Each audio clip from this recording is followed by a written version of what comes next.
চট্টগ্রাম মহানগরের বায়দি থানাধীন বাংলা বাজার ব্যাংক কলোনি পাহাড়ের ফাটলস্থল পরিদর্শন করেছেন ভূমি ও পার্বত্য চট্টগ্রাম বিষয়ক প্রতিমন্ত্রী ব্যারিস্টার মীর মোহাম্মদ হেলাল উদ্দিন এবং city mayor doctor Shahadat Hossain. এ সময় প্রতিমন্ত্রী পাহাড়ে ঝুঁকিপূর্ণভাবে বসবাসকারীদের সতর্ক করেন এবং আশ্রয় কেন্দ্রে প্রধানমন্ত্রীর পক্ষ থেকে সরকারি সহায়তা পৌঁছে দেওয়ার কথা জানান।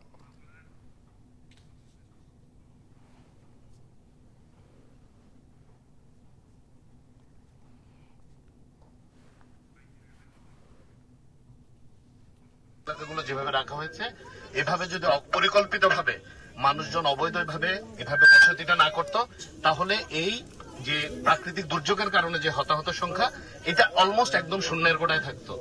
যাই হোক, এখন আমাদের মেয়র সাহেব বলেছেন, প্লাস বিভিন্ন আন্তর্জাতিক যারা আমাদের মানবিক সংস্থা আছে তারাও এগিয়ে এসছে।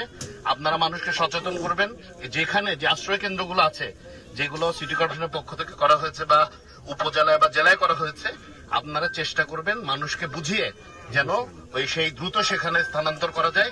তাদের সকল খাওয়া দাওয়ার ব্যবস্থা সরকারি পক্ষ থেকে নেওয়া হবে, এটা সিটি কর্পোরেশন হোক, জেলা প্রশাসন হোক, যেই হোক, এটা ব্যবস্থা মাননীয় প্রধানমন্ত্রীর নির্দেশনা দেওয়া হয়েছে।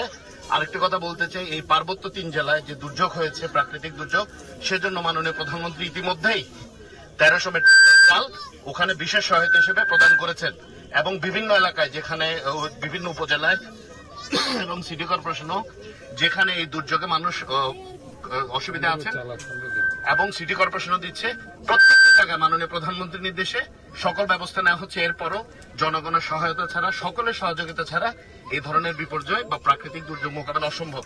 আমি বিনীতভাবে আহ্বান সকলে যেন মিলে এই প্রাকৃতিক দুর্যোগ মোকাবেলা করে আমাদের দেশের জনগণকে আমরা নিরাপদে রাখতে পারি। ধন্যবাদ।